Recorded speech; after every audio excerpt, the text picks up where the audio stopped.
Okay, hi everyone, and welcome to Push the Point. It's me, Dan Tripp, doing my third interview ever instead of Hamish. We've got a very special guest on the YouTube channel, not on the podcast, on the YouTube today. Sean, do you want to introduce yourself and tell us a bit about who you are and what you do in the world of Flesh and Blood? Yeah, sure. So my name's Sean. I'm a player, Flesh and Blood player in London. I guess what I do is I run the Armoury Knights YouTube channel. So I stream competitive or live stream competitive events, Flesh and Blood events in basically in the London area. Amazing. I was on the Push the Point patrons Discord earlier this afternoon, and someone literally messaged and atted us and said, you guys should interview Armoury Knights, and I replied and I said, that's a great idea. I'm gonna do that in 40 minutes time. So I was like, you really nailed it with that suggestion. That's the sort of stuff that we can do, is when people suggest we do stuff that we're already planning on doing. Yeah. So Armoury Knights, you've been using this as a vehicle for streaming, particularly streaming like live tournaments, like live Flesh and Blood tournaments. Like, how did you kind of get into that, and like why did you decide that that's something that you wanted to do? So I guess like streaming in general for me goes back to during COVID. So like 2020, we all got into seemingly everybody got into Flesh and Blood from like Team Covenant, and I'm like totally no different to that. But I also was playing Skytear as well, which is another game that Team Covenant were going mad for during COVID in like early 2020. And I streamed a bit of that, just like a bit of tabletop simulator of like Skytear. So like from that, I got to know a little bit about like using OBS, for instance. And then when Bad Moon Cafe in Borough, just down the road, it's like my LGS. When they got their Pro Quest, the Pro Quest, was it season 2? I said, well, I can like stream this and like put it out online, and like it's not going to be anything special, but we'll have a presence online, and we'll be able to say that we streamed it, and we'll be able to, it'll make the event like a bit exciting. There's like something going on, like there's something a bit live about it. So they gave me a webcam, and I just set it up there and then, and it wasn't the best quality. But then from there, I really wanted to like just improve it and work at it. I think I remember that Pro Quest very well. I think that's the one I finished second in. So and somehow managed to get a gold foil. I don't know how that happened, but that was a good tournament for me. I don't know, it just fell into my hand. I'm a big fan of Bad Moon Cafe, and it's kind of cool. So they kind of gave you that opportunity to just literally just try it out, I guess, and give it a go, and it was something you just really enjoyed doing, I guess. Yeah, exactly. And they were like super supportive. Like Paul, one of the owners down there, like I've been back and forth with him hundreds of times over email, and now actually like I'd say we're pretty good buddies, myself and another community member, Steve, we set up basically run the weekly events down there, and have boosted the local community. So that was just sort of me trying to like help out a little bit, and they've given us the space to play, and we were able to grow the community a bit more down there. I've always enjoyed going to Bad Moon Cafe. It does, unfortunately, it is the night that we actually record Push the Point, Monday evening. So I don't get to go as often as I like. Right? I was like, I lost out. I don't know why none of those guys have got an armor in that night, but it's a bit of a shame. But I always enjoy it when I go down there. And you said you sort of, that was how you kind of kicked it off. You got given the opportunity by the store, but you've definitely sort of upped your game and increased the amount of kit you've got, and like how have you what have you invested in, and what have you started, what have you done to kind of increase the quality of your live streaming? Yeah, sure. So I don't know, I was really inspired by the likes of like what Man Sant are doing, what Arsenal Pass are doing in their videos, but obviously Mm. and obviously like Channel Fireball, but like these are people with hundreds of, well, Channel Fireball's a different thing altogether, but they're really able to like provide like amazing content, like great quality content, but they also have like loads of subscribers or they've got Patreons, etc. Mm. So for me, I was looking at that and being like, well, what am I trying to achieve? Like, I mean, you know what it's like. We live in London. Mm. Like, I'm actually just sat at my dining room table right now, and this is where we worked for years, like Yeah. during COVID. Like, there's no space in the flat. So, first of all, there's no space in the flat, and I've got to get around like on the tube Mm. with all my gear. So it's got to be portable. So I was kind of like, I was bound by these limitations, and like, actually, like, I do really well when I give myself a limit anyway. It's like I can't collect all the heroes, so I'll just collect Runeblade and Brute. Like I have to be bound by something in order to focus. So I looked into like, I mean, the first one was awful. I just used I had like a Yeti Snowball microphone. Mm. Like, I mean, you podcast, like you'll know, like those things are just they'll do, but put them in a concrete room and it's just absolute chaos. Well, it's such a huge Um, difference, isn't there, to sitting like in your like quiet flat trying to get a good audio from your voice mm, to sitting in literally one of the loudest rooms, places, yeah, everyone chatting, talking over, trying to, get a good get a yeah. good quality I audio. mean, Bad Moon Cafe, it's basically like it's a rented space underneath a students' halls, like for residents. Like that little corner is basically made to be like anything. It could be Yeah. a Tesco, it could be absolutely anything. It is just a concrete shell. Um, so testing microphones in my nice, softly furnished London flat, like, and then taking it to that concrete bunker as it is, like, it just doesn't stand a chance. So, yeah, first things first was upgrading the audio. Hmm. Um, and hopefully I'm coming through well because it's what I'm using now. Yeah, you So sound good. You sound good. we'll let It'll be me messing up the Jesus OBS if there's any issues, so don't worry about that. Do you find um, that with the mm, streaming and like I guess like you probably get to communicate with the players quite a bit and like mm. do you enjoy that aspect of it, like getting to see, you've probably been covering top cuts and people on their winning ins. There's probably a bit of like a lot of like tension sometimes. Do you kind of enjoy those communication, the opportunity to talk to the players in those kind of important moments of the tournament? Yeah, I mean, like the game's all about like flesh and blood, right? Like Mm. you, um, when you're like, I'm literally sat right next to them. Yeah. I've got my phone, my little iPad, and I'm pulling up the cards on the screen, like on the card highlighter on the screen, um, live. And I'm sat right next to them, and sometimes like particularly when the room is absolutely heaving, but then everyone else's game's finished and this one's still going, Mm. and it's like a winning in. And I've tried to really feature like the winning ins Yeah. recently, as opposed to like, these two guys are already in, so we won't go with that. Like, let's go with something that's got a bit more behind it. And it gets really tense, Mm. but like, I think that's what it's all about, really. And particularly like feeling like I just like it. It feels great. It feels like they're really like thumping each other. Yeah.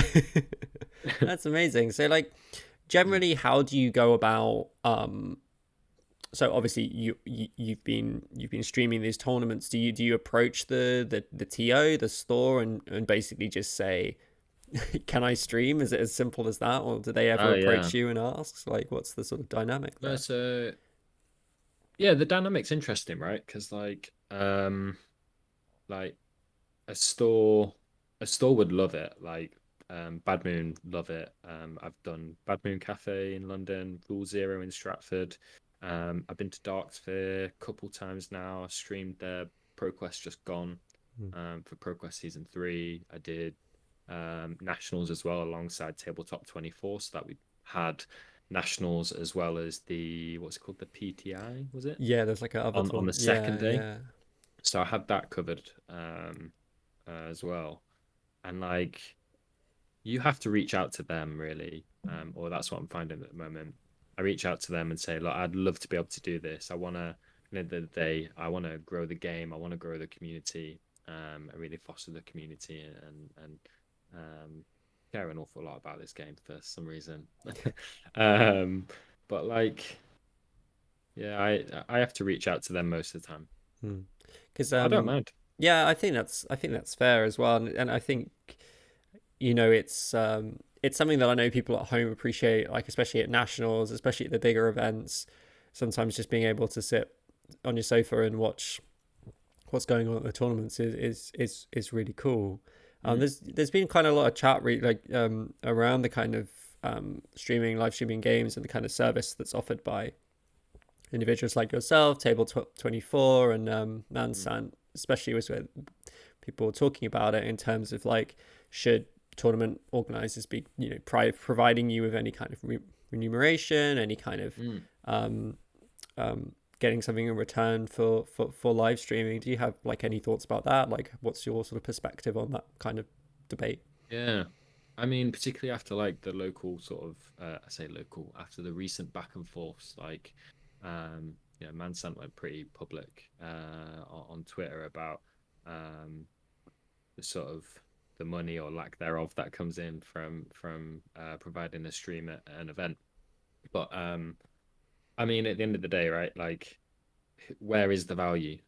Like in a stream, who values a stream? Because like, we're in one of the biggest metropolitan cities in the world, and yet, like, either a player would already know about the game but doesn't know about Darksphere, and doesn't know that Darksphere is hosting one of the biggest tournaments in the game in the UK. Like, who is watching that stream that doesn't already either know about the store or about the game? Like, the value on the store is like, it's nothing. Like, whereas I guess if they were hosting a convention, it's a bit different.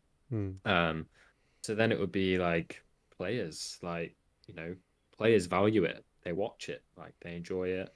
And then, you know, you can have a donations bar, or you guys have a Patreon. I put donations on the channel for the first time in the streams this weekend for the ProQuest Season 3. And it's amazing. You just throw it up there, and like, I got like 3 coffees bought for me. It basically paid for my car parking down in Southampton. Like, it goes so far.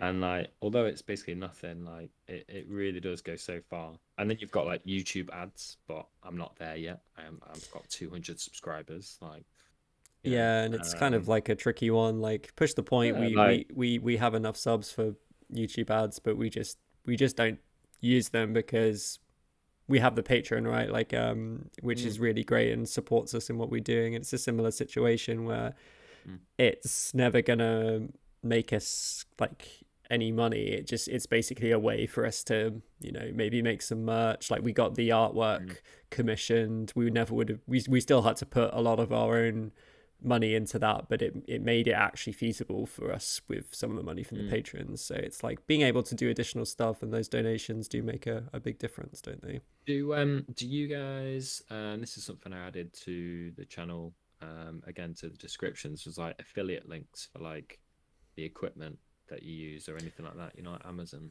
Yeah, it's never something we've done, but like that's another thing, right? Is like, you can, it's all the ways that you can kind of get a little bit of money just to kind of make sure that you're not just, it's not just coming completely out of your own pocket. But there is kind of a joy, and like, you do get something. We get a lot from doing the podcast, you know, in terms of people coming up to us at events and saying, you know, we're doing a good job, and that's worth, you know, that's worth a huge amount more than money in terms of motivation, right? Like, when people like say you're doing a good job with the live streaming and stuff, it must be quite motivating that just people appreciate what you're doing. Appreciation above all. Like, don't get me wrong, like, appreciation doesn't pay the bills. I work for the NHS. Like, claps don't pay nurses. Like, at the end of the day, like, it does come down to the finances, but an appreciation, whether someone, you know, even just says like, that was really cool. Like, going to Southampton this last weekend, and going to board in the city, first time there, first time streaming there, and like, everyone was just apprehensive at first, but then really excited to crack on and see what's going on. But yeah, it was super fun. But yeah, no, there's no money in it. So if you think you're gonna make money in it, then like, don't. You gotta do it for the love of it. I was gonna say, if you want to make money, don't become a content creator, and if you really don't want to make money, don't become a flesh and blood content creator. Pick specializes in live streams. Yeah, pick a different game and maybe pick a different career. So and definitely have another job. I know slightly almost completely different topic. Obviously, providing the live streams of the games, it often goes hand in hand with casting, people casting the games, but. In the UK, actually, we kind of have a bit of it's almost a tradition now, just because of the way that we've always live streamed nationals, is that we've had like player mics rather than casting. As a sort of a person that streams Flesh and Blood tournaments, like, what are your kind of thoughts on it? Do you like the casting style, or do you prefer the hearing from the players? Like, is there something you've thought about before, and you got any thoughts on what you sort of prefer? So like there's two parts to it. I think like there's the practical, and then there's like the absolute fairy dreamland. Infinite resources, infinite space, etc. At the end of the day, I think if you're going to a place like Leeds Battle Hardened and you have all the space, I say all the space in the world, you get designated a decent amount of space. You can look to do some sort of like casting, and like I'd consider that like the gold star. Like that would be so good. But to get it to that point, so it's not just me anymore. If we're doing that, it's not just me, because I personally prioritize having the card highlighter on screen. And shout out to Aurelie at Ivafidia for allowing me access to her program to pull that up, because that's just totally, talk about like quality improvement. That was just next level. But I can do all that on my own. But then as soon as we get into now when I'm emailing a store like Bad Moon, when I'm talking to Bad Moon and saying, hey, 32 player tournament this weekend, I now need to get my kit, which I can keep it down to about the size of a Flesh and Blood game. Now I also need to run cables across your store to the other side, because these two players, they can't hear what the commentators are saying. Because then we're in then it could be trouble. So now I need the back of your store as well, and it just starts to get, I think, just a bit crazy. And like I would love to, but I just don't see how you can do that. Even if I had the financial resources, how you can do that and keep it to a small. We need to get those. Have you seen them like they're like headsets, right? That like block out all noise, and they have like a mic so they can hear each other. But part of me is like, that would be such a weird experience for the player to be like sort of sensory deprived for their game. You're halfway to just making them play inside like a plastic igloo, right? Like it's like quarantine.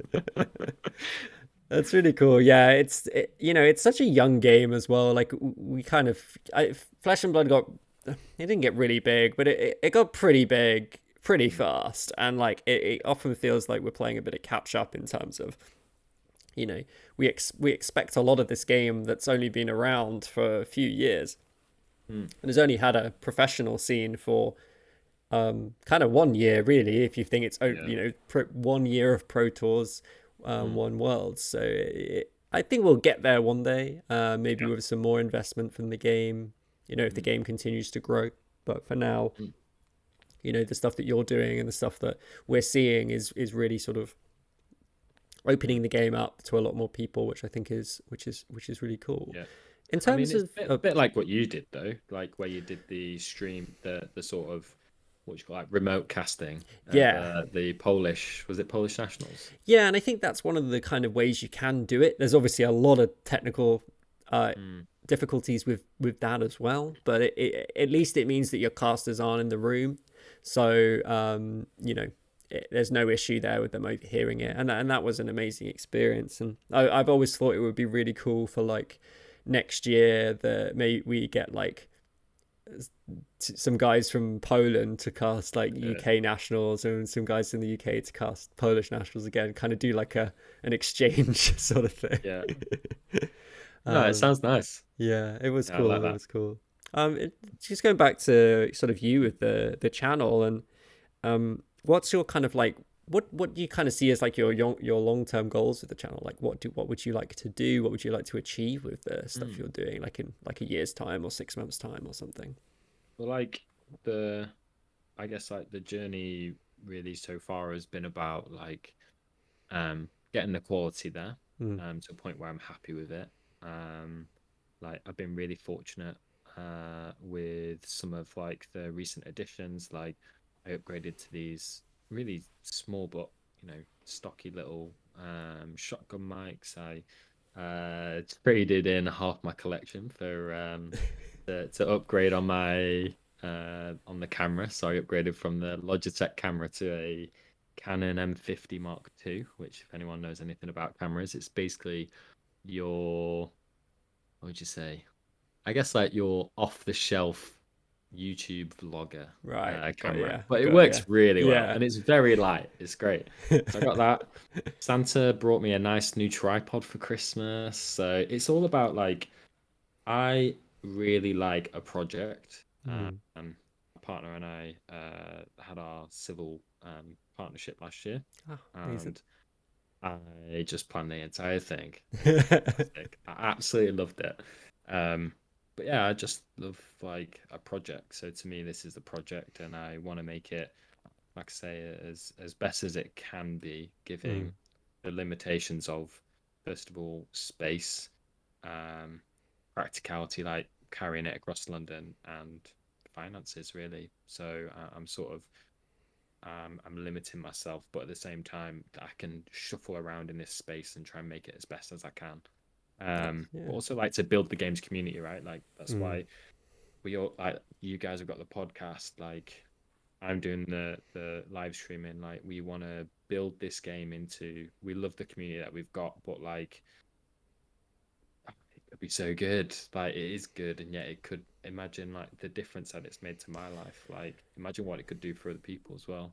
Yeah, 100%. Like it's been I think we talk about this a bit in terms of the community of the game. It's traditionally been incredibly welcoming, and we kind of just want to tell everyone about this game that we love to play. And it's like I took a couple of months off, just Christmas and stuff to do, and you're like, oh, I wonder, it's like I haven't played it for a bit, I wonder what it'd be like going back. And you just get in that first game and you're just like, I really remember why I love playing this game so much. And it's just something about it, and it does help with the podcast, and I'm sure this is becoming the case for you, and will increase to be the case as you continue to go to a lot more events and people start to recognize you. And it's so good to go into a room and people kind of know who you are, and you feel very welcome, and you're not like a stranger in that space. It's what I love about Flesh and Blood, is I can go to an event like 100 miles away, and there'll probably be someone in that room that I've talked to on the Discord, or I've played before, or knows about the podcast, and it just makes it so much easier to engage with what's going on because you've got a connection there. And nah, mate, that's just what it's like to be up north. Yeah, maybe that's what it is. I'm so used to no one acknowledging me in in London. But that's probably actually true. But this is the thing: if you live down south, that's really rare. So you get it, you're like. And we went down to like Canterbury the other day for the Canterbury PQ, and there was a bunch of people from London there. It's just a really good atmosphere of being like, I know all these people, and like you're completely right about the community in the game has given us a lot of really good times and good memories. So long may it continue.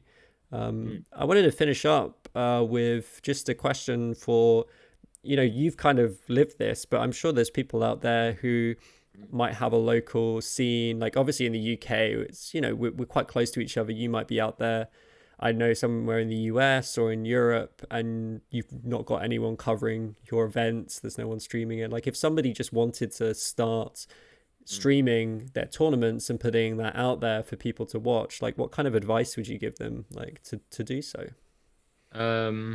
So first of all, like if you are starting from nothing, and I mean like you don't have a laptop or anything, like that is like absolutely nothing.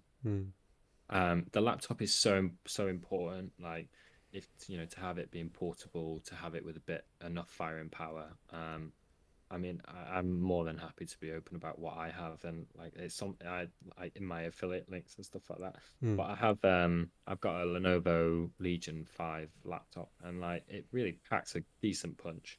But just know, like from that point, like just know like what you're getting into, like how to upgrade like slowly. Like you don't even need to provide the best. Like some coverage is better than no coverage at the end of the day.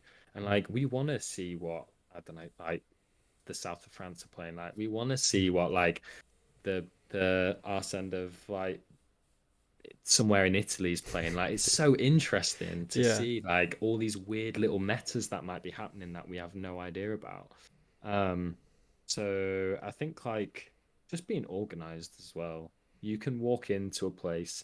Like when I went down to Southampton's board in the city this weekend, and they said I can come down, I can record, but they've tried live streaming before and it didn't work.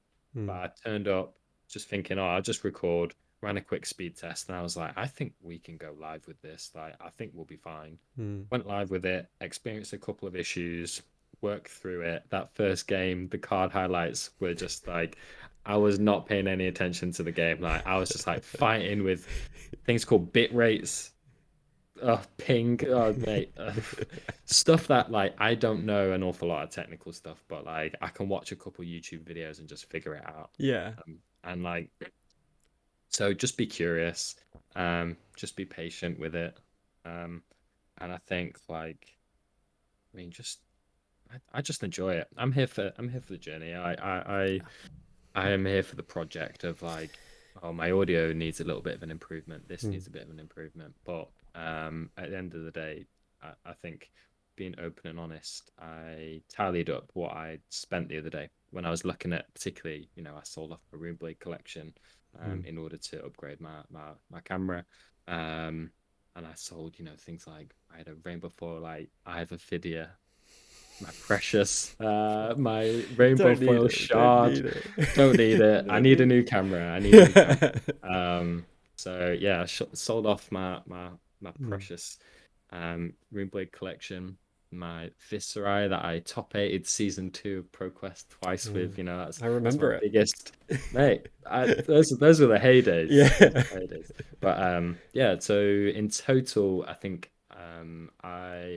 with all the upgrades all together now, I've come to about $2,000. So it is steep. I'm not doing it because, like you say, you want to make money. So just know that if you want to get into it, like it can very quickly be like, oh, what's that new microphone? Like particularly like Tabletop 24, they basically have a traveling studio. Like the stuff they use is absolutely incredible. And by all means, you don't need a Stream Deck, but my God, is it amazing. When you're a one-man show, like that Stream Deck, I mean, you've seen me. I'm like, yeah, I look like one of them like DJs hitting a drum pad, like digga digga digga.